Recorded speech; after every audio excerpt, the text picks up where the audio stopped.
Today on the Self Smarter podcast, can you define what humility means to us? Yeah, I mean, the definition that we've adopted and as we've studied humility, because again, it's one of those things like trust. You think you understand fully what it is because it's almost inherent. Yeah. And there's not many people, if you say, are you humble? They're going to raise their hand and say, I am absolutely not humble. Right, the same way with trust. Which in and of itself is not humble. Exactly. Yeah. Hi, we're Danelle and Megan, the hosts of this conversation-centric podcast for leaders seeking to be better every day. Whether you choose to be a leader in the workplace, at home, or in your community, we believe the most effective leaders are equipped to not only be self-starters, but self-smarter. Howdy. Howdy. Are we going Texan today? What's up? Maybe. We'll see. All right. We could do the entire podcast recording in a Texas accent if you'd like. No thanks. No thanks. I worked really hard to get rid of my thick Texas accent many moons ago and definitely don't want to practice that for the next hour. I understand that very much. And sometimes it slips out. I was actually told yesterday on a call, you have no Texas accent. And I was slightly offended. Really? Slightly. I wonder if our listeners think that we sound Texan. Do we sound Texan? I think we should put that in our... On Instagram. I wonder if our accents are coming out. Are they coming out? Sometimes. Well, we're going to shake it today. We're going to just talk like ourselves. Oh boy, that came out. It's like, I can't shake it. Okay. It's going to be a great day. We have a yummy topic today because we're diving into, drum roll, dun, dun, dun, humility. Oh, wow. Okay. Now that sort of fell flat. I was hoping for something a little bit more exciting with that drum roll of yours. I know. That was interesting. Maybe it needed a wah, wah, wah, because potentially, yeah. It's kind of like Debbie Downer, who's the most amazing 6 on the Enneagram ever. Wow. I know. Okay, you went there. I did. I love it. I love Enneagram jokes. Okay. I think we need to be doing those more. Okay. Okay. So on our last, I don't know, maybe 2 or 3 podcast episodes, I neglected to introduce us. So today I'm going to right or wrong and say, hello, listeners. Thank you so much for being here. My name is Megan, and this is my trusty co-host, Danelle. Hello. And we are just so glad that you're here. And if humility is something that you're looking to dive into relative to your leadership journey, you have come to the right place at the right time. That is exactly what we're going to talk about today. And humility is so important really today because I think in pop culture, it's showing up in places. Okay. Like in shows that I'm watching. Yeah, for sure. Yeah. Mm-hmm. And so I think it's important that we talk about it. In fact, I'm learning a lot about it from that outside perspective, from all I know is what we've learned here. Yes. And watching how we behave and watching how we tackle humility, but watching it through the lens of other businesses or leaders. And leaders, it's really interesting. So if you've been living under a rock or you've been living in Paris for a while, gosh, you may or may not be aware of a little show on Hulu called The Dropout, which is about Elizabeth Holmes. If you haven't seen it, listeners, please watch. Mm-hmm. And I don't love the name of it because it really doesn't help you to understand about this leadership journey that this woman goes on and all that unfolds. But if you know, you know. And there's another show that we recently watched on Showtime called Super Pumped. And I think you watched that too. Yeah, we watched that. Yeah. Yeah. Again, not the best title. It's about the Uber CEO. I think his name is Travis Kalanick. Yep. But both shows and stories portray leaders from 2 completely different businesses in a very interesting way. And in fact, it's freaking me out. Like, it's scary to me. Right. But it's so common. It's so common. And so it just elevated the need for a talk about humility because what I see here and what I see, quite frankly, in our industry looks very different than that. So, and having seen both of those shows, I think what's interesting is that for Elizabeth Holmes' story, it's the fact that she was able to almost con and create that company. So I think it's the companies that brought the stories to life, but because we're students of humility and we've been practicing it, you can't help but watch these shows and see the leadership qualities that they possess from a positive standpoint, and then the absolute opposite, which is the destruction which led to both of their demises. Yeah, absolutely. So if you like a good business show, I mean, there's billions. There's these sort of, fictional stories out there, but these both are true. True, right. And so they're not documentary level. They are documentaries on Elizabeth Holmes. Highly recommend any leader watch it, and let's all go down this humility path together. So let's get into humility. And really to start, I think it's only fair that we define humility so that we're level setting and we're all starting off from the same place. So can you define what humility means to us? Yeah, I mean, the definition that we've adopted, and as we've studied humility, because again, it's one of those things like trust. You think you understand fully what it is because it's almost inherent. Yeah. And there's not many people, if you say, are you humble? They're going to raise their hand and say, I am absolutely not humble. Right, the same way with trust. In itself is not humble. Exactly. Yeah. So, in our journey, and we talked about this at length in episode 7, and I would highly recommend that you listen to that version of Ideal Team Player, which is Hungry, Humble, Smart, Patrick Lencioni's teachings. But the definition that, again, that speaks to us is that and he says that ideal team players are humble in that they lack excessive ego and concerns about status. And humble people are quick to point out the contributions of others and slow to seek attention for themselves. And they share credit, emphasize team over self, and define success collectively rather than individually. And so that's what we've used here to, again, help shape our greater understanding of humility and how it can show up in leadership in the workplace and obviously in our personal lives as well. So right. And so moving back to those shows we were talking about earlier, the words that you didn't use to describe humility are things like arrogant, charismatic, excessively confident. Like you didn't use those words, and all of those things show up in those shows we were talking about. So important to take a look. And really up until now, it seems as though humility hasn't always been aligned with leadership. Like it's almost been expected that leadership looked different than humility.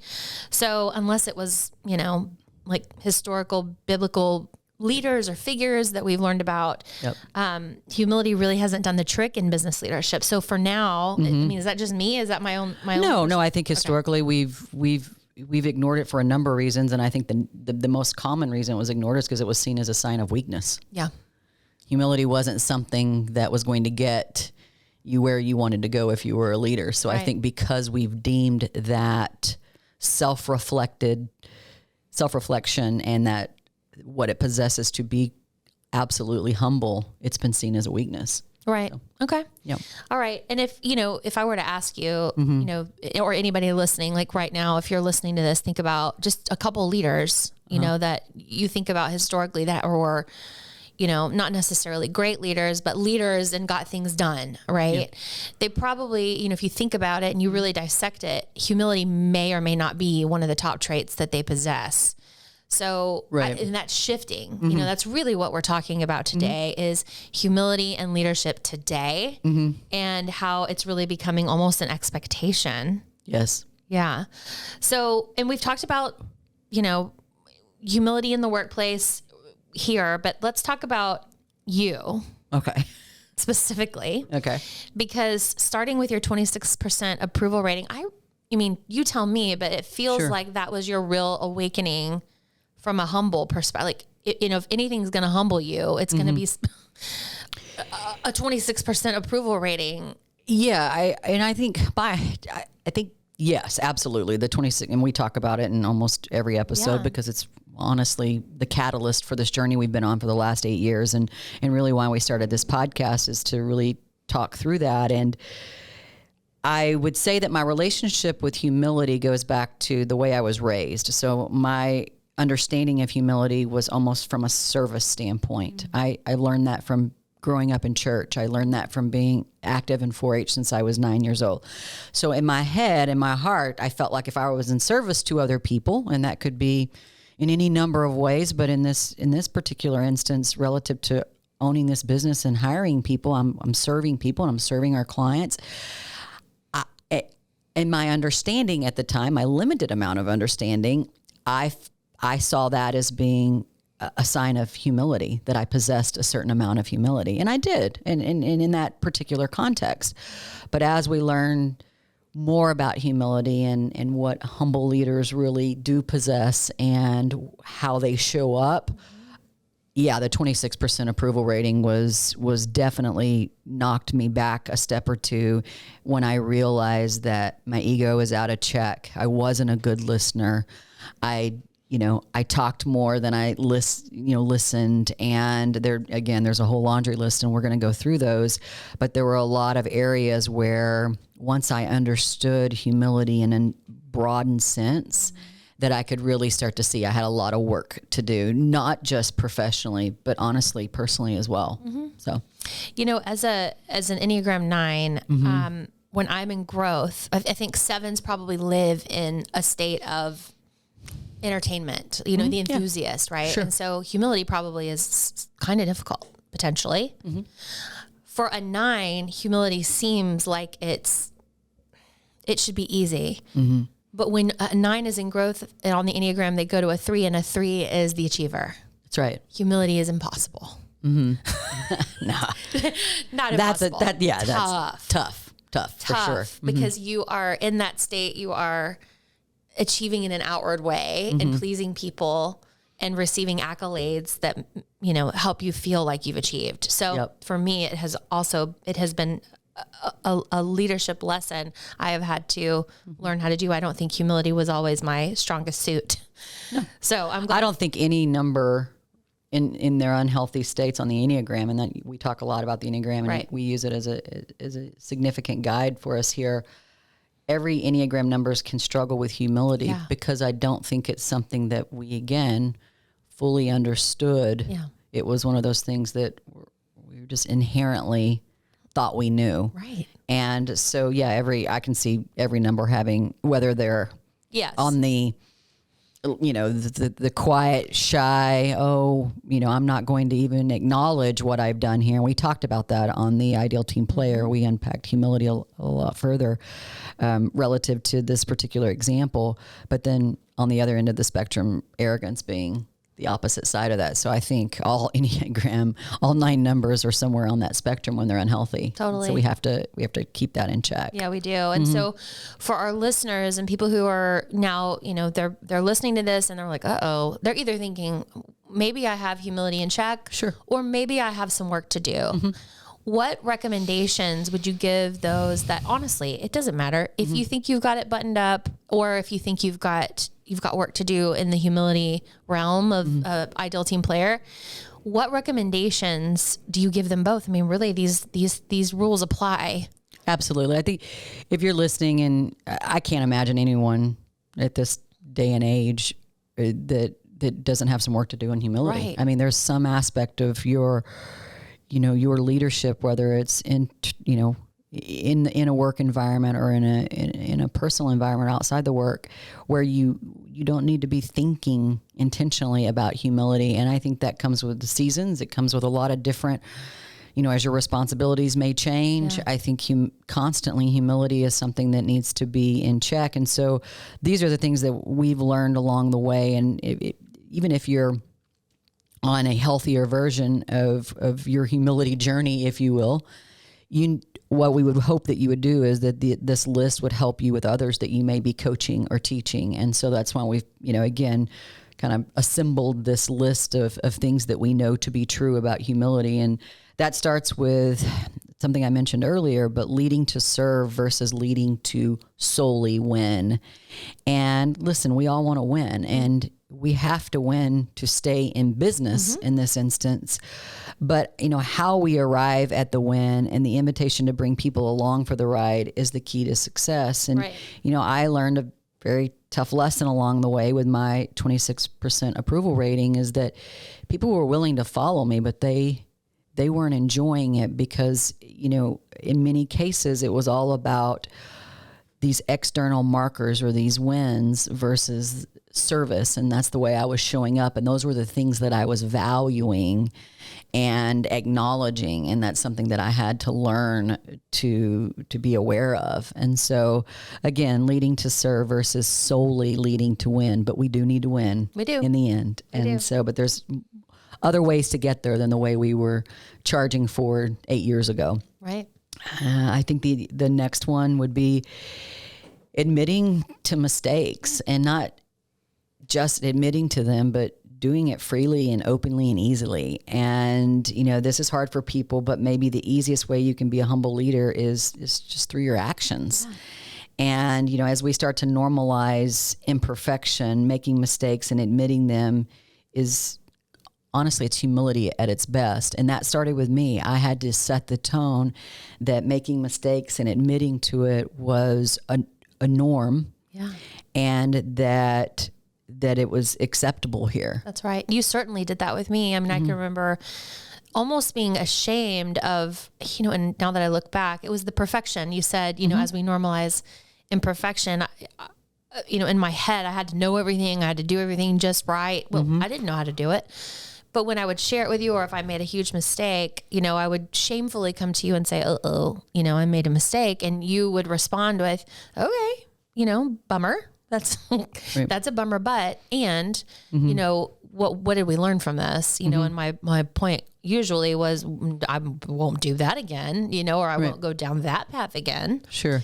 So you really helped me see how admitting to mistakes easily could be part of the humility journey. And because I think that we do that within this organization, more people are, again, to the normalizing imperfection. We're really doing that culturally here at DMA, and it's hopefully serving us beyond work. Absolutely. Yeah. And another lesson we've learned is to seek and trust input from others. And, I think the way to think about this is, have you ever been asked to share feedback with a leader only to be met with resistance? And, traditionally, powerful leaders just aren't humble enough to listen and trust the people that can give them the real feedback that they need. And that was something that I didn't do until, until I took the survey about how I was showing up as a leader. And, thankfully I decided to listen in that moment, but that was another huge marker for Sue. Right. Of I had work to do. Right. Yeah. And like back to those shows we were talking about earlier. And that's the thing about the Uber leader that I really watched was, I don't know that he was he wasn't seeking input really. No. Like he was acting like he was seeking input, but he really wasn't. And so he was just going to do what he was going to do. He was going to steamroll no matter what. And so here it's, yes, be humble enough to listen and then trust the people who are speaking to you, because if you trust them, then you're going to do something. Right. Right. You're going to do something maybe different than you originally thought, which is humility in action. So, and this is where for you, I see reporting to you that this is where your empathetic approach wins every single time. It doesn't matter what scenario we're in, personal, business, whatever, terrible, good, you will lean in with empathy, and it immediately shuts down the defensive in a situation, because everybody knows, oh, she's not, this business leader isn't going to be the way that I think that business leaders, quote unquote, should be. She's going to lead with empathy. Right. And be humble in this instance. Yeah. And I think at the end of it, it's when you decide to seek input from others, that is not something, in my opinion, that you can start and stop. Yeah. I mean, I think that's a decision that you make, and you make it consistently, and you learn how to navigate the different types of feedback. And the best way that I can advise leaders to get comfortable with that particular piece of becoming more humble is that when someone gives you feedback, take the time to A, listen, B, ask the follow-up questions. And as to how did they derive, where did that come from, or what's the origin of that particular information that they're sharing. So I think, again, there's ways to shape the feedback that's coming to you to where it can be something of great use to you. Yes. Even if the feedback is something you cannot necessarily, and let's just use an example, somebody's making a recommendation for something and it's not something in that moment that you can green light, that doesn't mean that it's not worth listening to that input and and using that in some way down the line as a piece of, constructive information that can make the culture healthy and certainly the business. So I would say the next one is, humble leaders, they have to get to know themselves better. And, I guess there's a lot of different ways to do that. And we've talked a lot about the self-awareness journey and all the tools that we use to learn about oneself. But one of the things that, really changed for me was about 3 years ago when you came to me and said, I'm going to start help. You could see that I was trying, but you really started to kind of help me with how am I showing up for others in our organization. So I remember that. And I remember thinking, I always want to listen to you and what you're presenting, but my mindset sort of shifted into how can I see things through the lens she can't see right now? Because she's speaking and she's trying to get these major points across about our growth and about team and about all the things that we need to do to run a business. And I shifted my focus to the audience, which is our team. And then I say audience like it's 100, people. It's not. It's like 15 to 20 people. Right. But how are those hugely important 15 to 20 people responding to our president and CEO when she speaks? Are they nodding in agreement? Are they questioning? Are they tilting their heads with questioning faces? What's their body language? Are they arms crossed? Are they arms open? And I could literally see people shift and change depending on what you were speaking about. Yeah. And that was what I would say back to you. You'd finish the speech. We'd go back into your office and debrief immediately. Like it was hot off the press, so that you knew exactly where we stood. And if you needed to reiterate a point, correct, you would.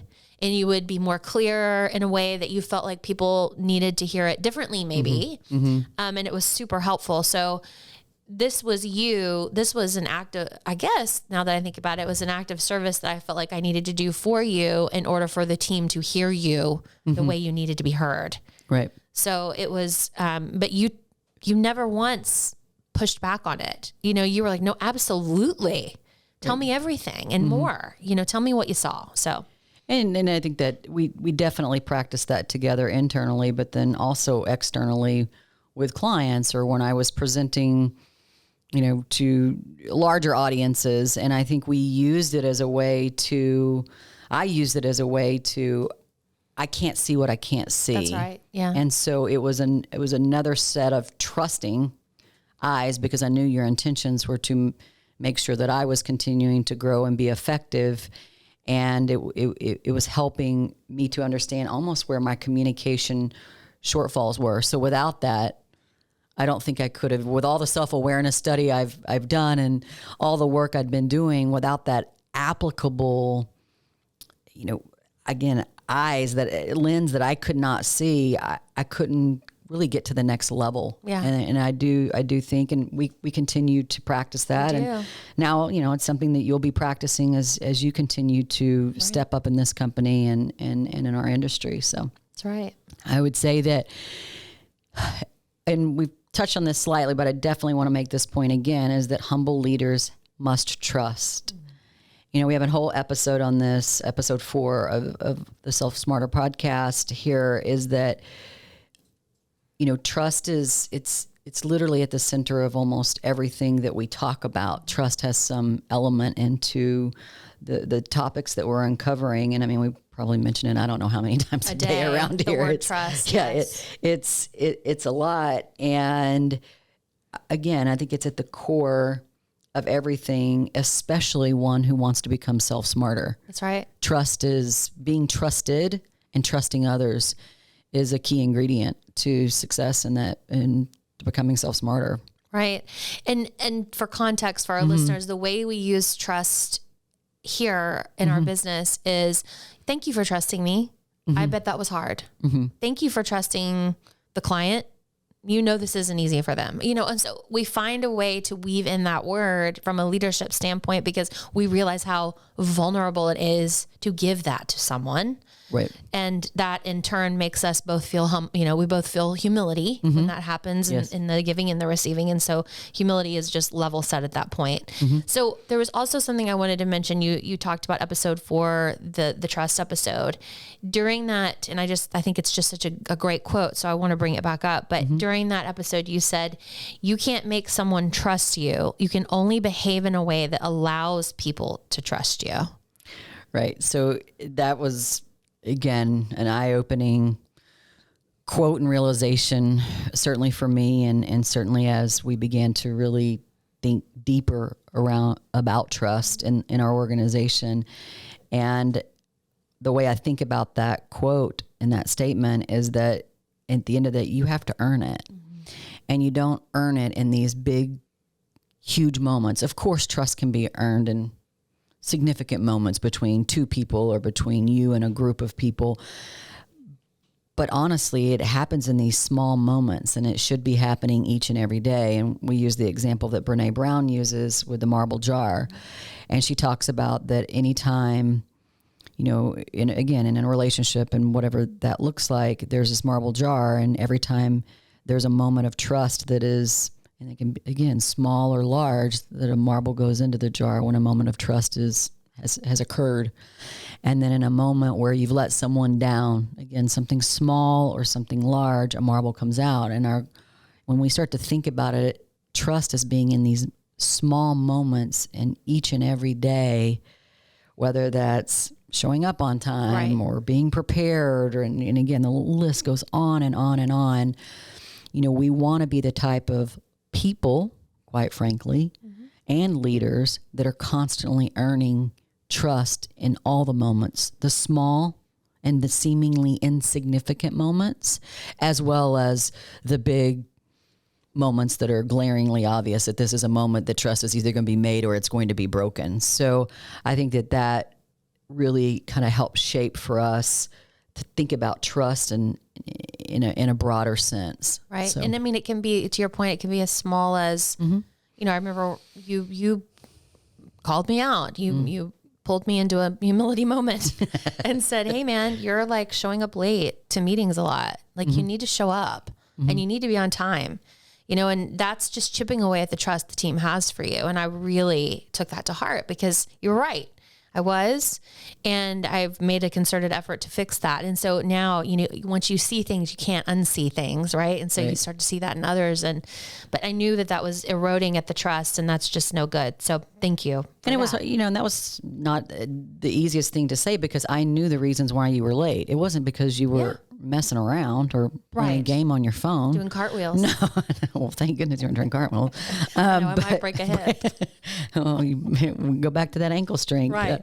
But it was hard in that moment because you had so much going on. But if we, again, we set the standard as leaders and we set the tone, and that was something that I could just see that it was starting to create a ripple effect in our organization, and that's not what we wanted. So Thank you for being humble enough to hear me. And yes. Yeah.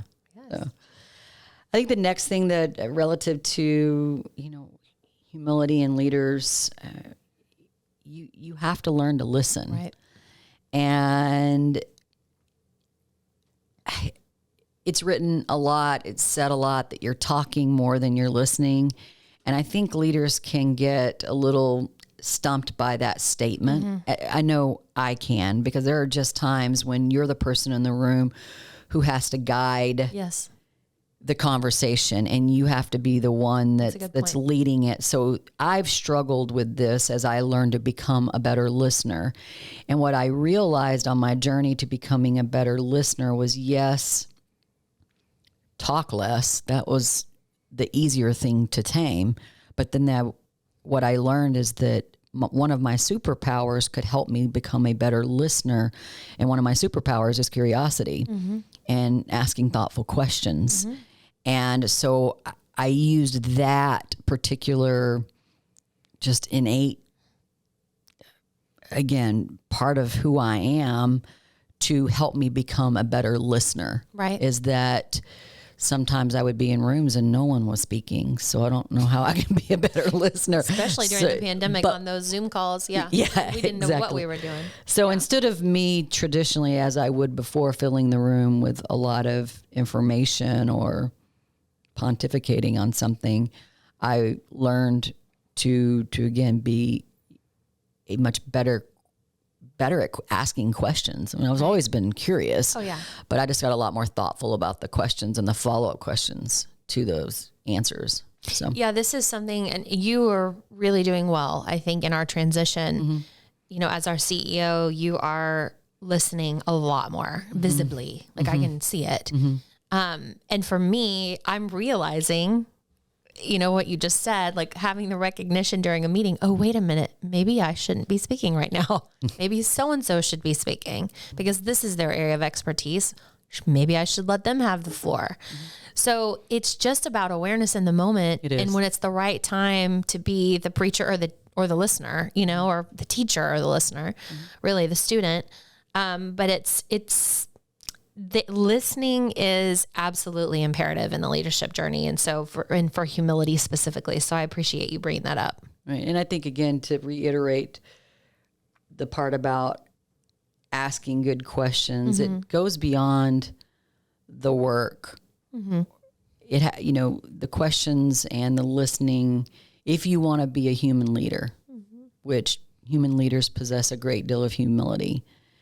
In human leadership, you genuinely care about the people, and that you care about their lives outside of the workplace, or their lives outside of the sports team, or their lives outside of the, you know, you fill in the blank, the church or the group that you're involved with. You care about, you know, them as a person.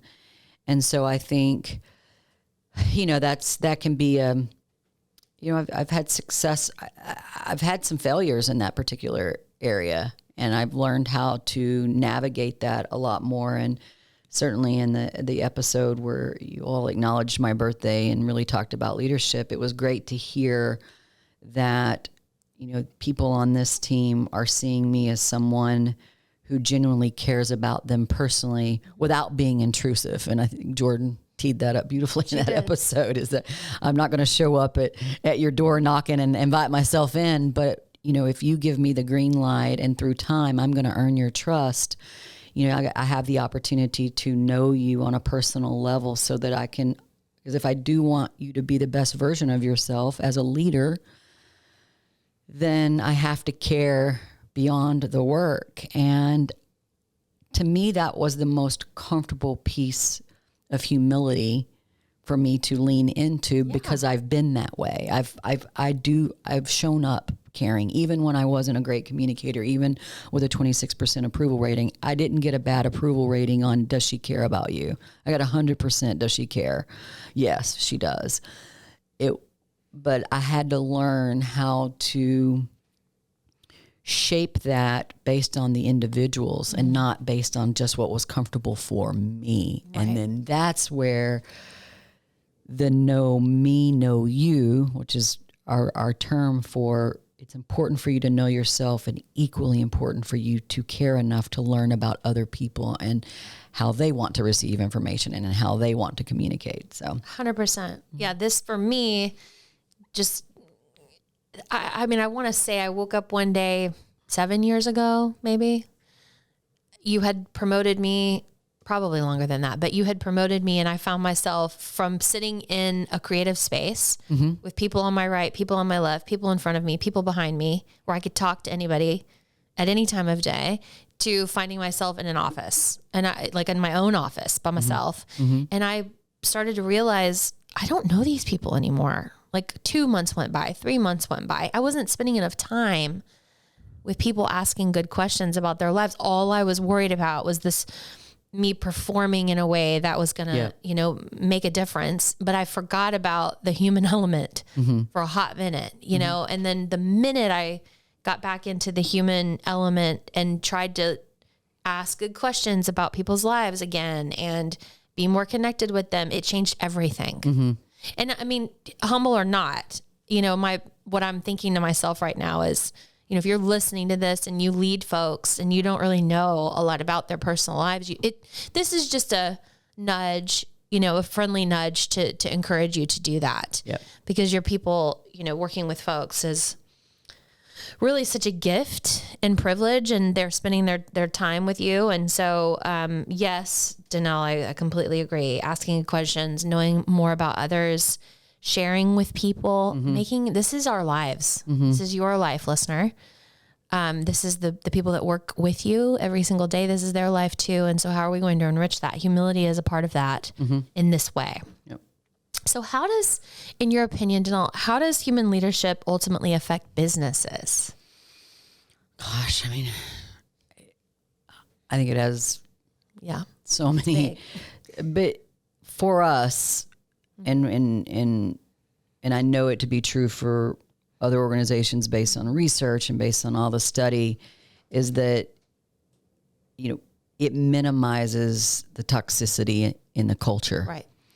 And I think so much of toxic cultures can stem from lack of humility. There's a lot that plays into toxic cultures: lack of trust, poor communication.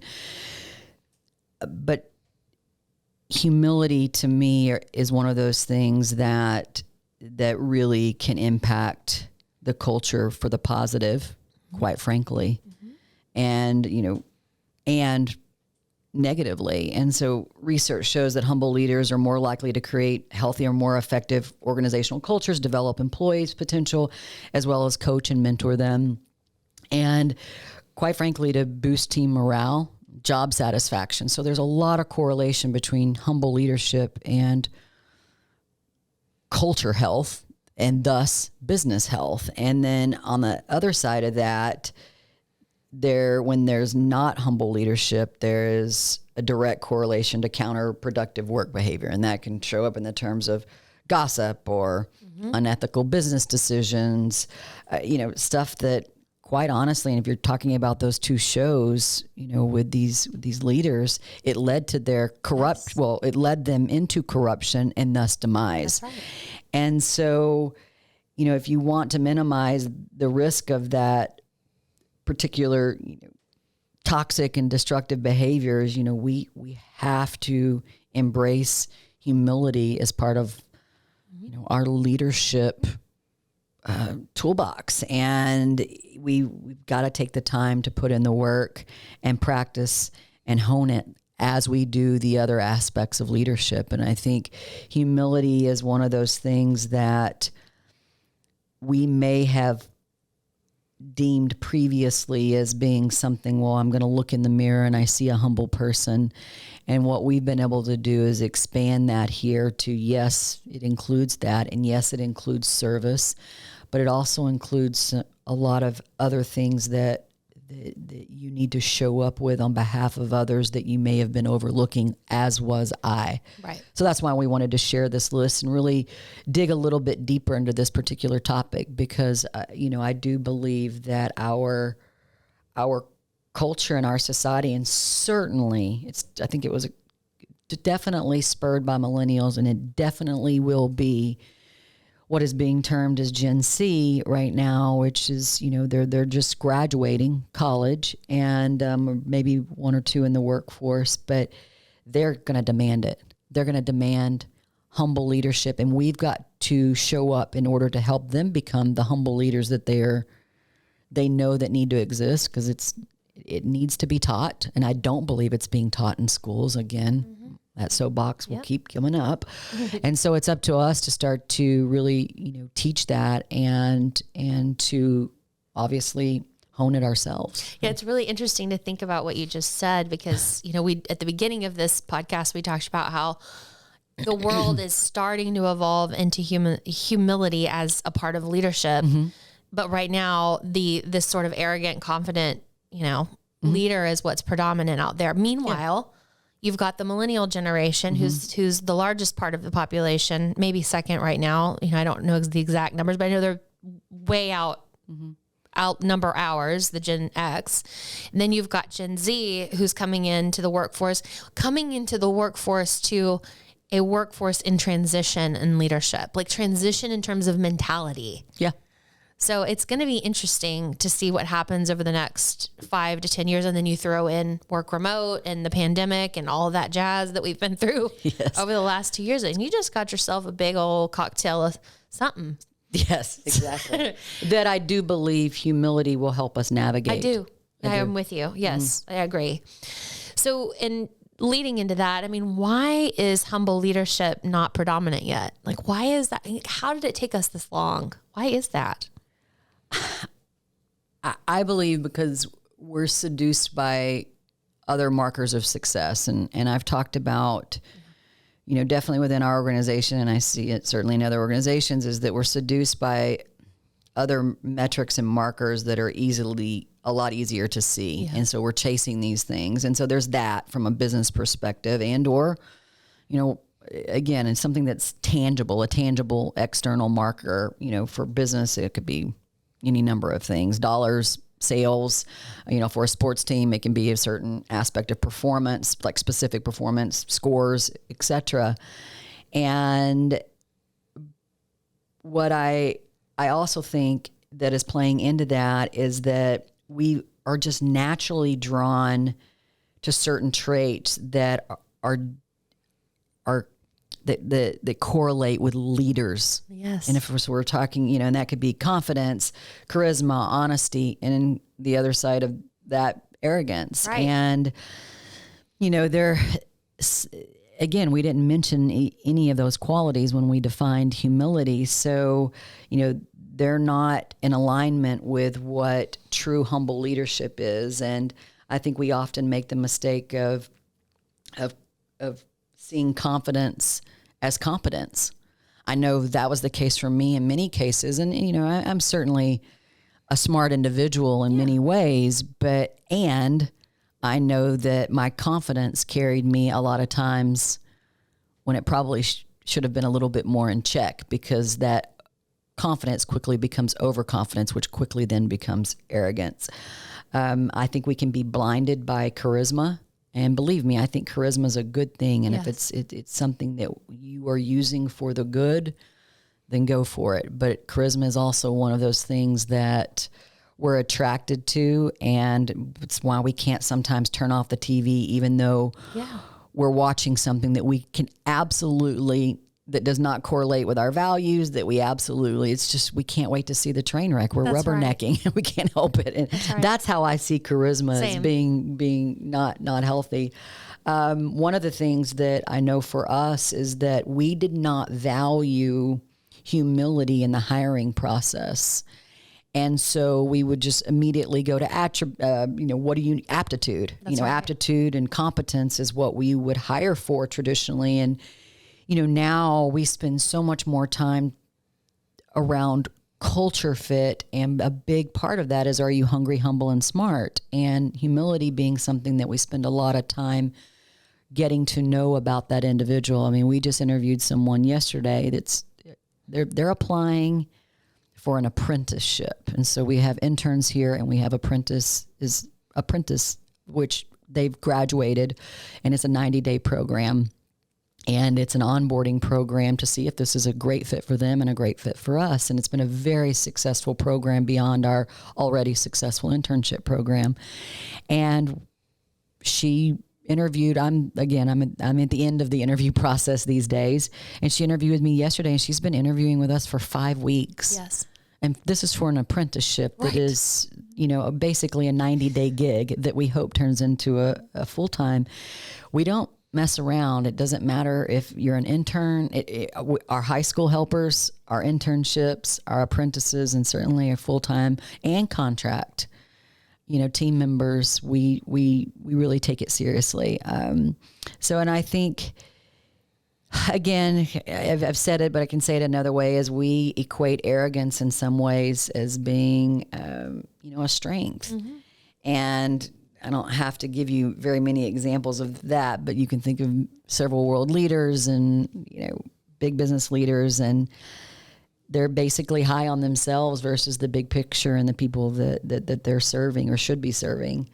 And I think ultimately, and I said this at the beginning, we have seen humility as being weak, and it is now becoming something that is an absolute strength. And I do believe that that is going to continue to be the case in business and, again, in all areas of groups that are trying to move initiatives forward. Humility will continue to be something that is a part of the success. So. Thank you. Mm-hmm. So when you think of humble leaders today in the world, who do you think of? Who's top of mind for you? Oh, easy. Dolly Parton. I have to say I'm not surprised. Dolly Parton for sure. I mean, and I could go on for days on it. I can literally. And I dear listeners, I've been asking for an episode on Dolly. I think they're finally going to let me do it soon. I think we should. But I do because, again, she possesses the healthiest version of confidence, charisma, and humility. She does. And she has learned how to navigate those things to become well beyond her incredible music talents as a songwriter, first and foremost, and as a singer and performer. As a business leader, she is the reason why she is successful is she's learned and dedicated herself to those particular things to keep her ego in check, right, and to use her confidence and charisma for the good, which is how you literally possess humility. Well, I think it's time to do it. So all right, let's do it next week. Okay. What do you say? All right. Okay. Sure. Let's do it. Listen, I'm sure you're not short on content you can share. No, I can. Things to say. No, I can definitely talk. And I think it would be great too, because I think if you know me or you've listened to the podcast, you've heard Dolly Parton, maybe you don't know who I am, but you're learning who we are through this podcast. That Dolly Parton's been mentioned several times. But if you do know me, and I know a lot of our listeners at this time do know a little bit about me, I think people think that I'm a Dolly Parton fan solely because of her music. And the reality is she's been a beacon in my life as a human that I would like to emulate some of her characteristics, but then definitely a businesswoman. So I think we should really look at some leadership lessons that Dolly Parton has taught us. She's relatable and one of the most, well-liked. And this is, you look at Q-score. Q-score is how celebrities and likeness are measured in terms of their ability to be liked by an audience. And Dolly Parton's score is like second to none. Wow. So I think the relatability and likability make her an interesting subject to study. And I think it would be fun for our listeners too. So yeah, I'm ready. Let's do it. I'm on board. Tell Jordan. I will. Dear Jordan. Next week, Dolly Parton. Yay. Yay. And on that note, it's the perfect time to transition to our music moment. Okay. So this is really a sweet thing. Our listeners know we have children. Mm-hmm. You have a daughter. Her name is Mackie. Mm-hmm. She's our infamous listener in New York City. She's 21. And she has lots of opinions about this podcast. I just want to say that. So she does. That's why we mention her a lot, because she's highly engaged. And then we have Cooper, who is my son, who is 15. Mm-hmm. And recently at Passover, these two young people, for the first time, our two children, performed musically together. Yes, to our complete and utter surprise. So Mackie's a singer, dancer, actor, plays the piano. Right.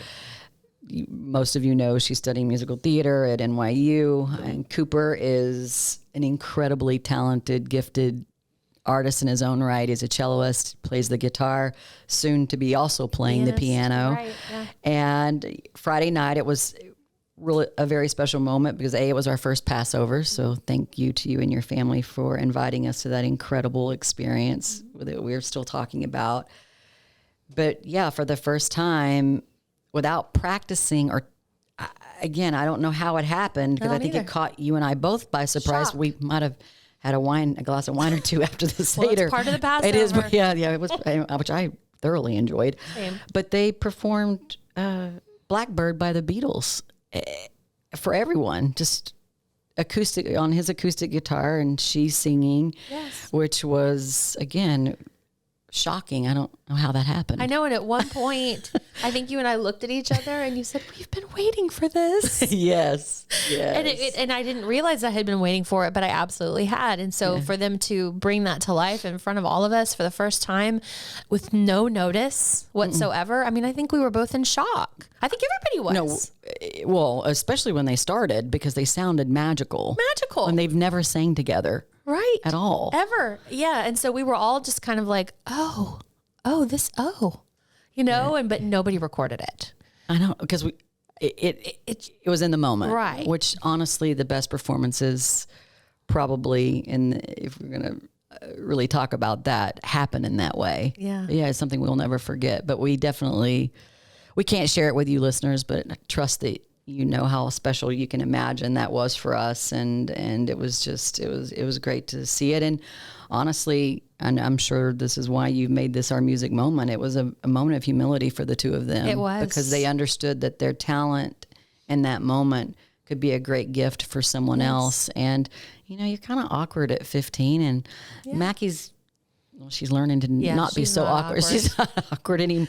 But at the same time, she was in front of people she didn't know, and it was in a home. Yeah. So to just belt out Blackbird is, not something that but they led with humility, and they gave us a gift that we'll never forget. And I'm very proud to know that our kids possess that in themselves already. I know. So kudos to you. We've started a tradition.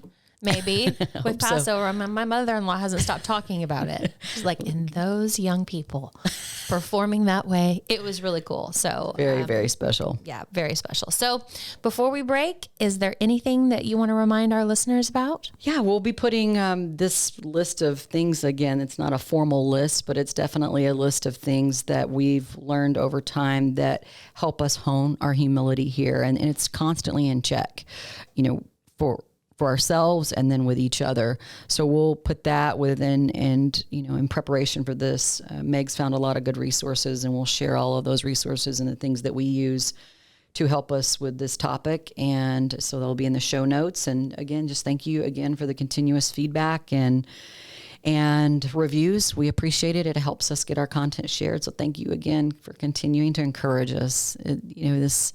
It's an interesting journey, this podcast journey that we're on. And even though we're finding great success, and by success, we mean hearing from you that you enjoyed an episode, or that you had a great takeaway, or that you shared it with someone that could benefit from it.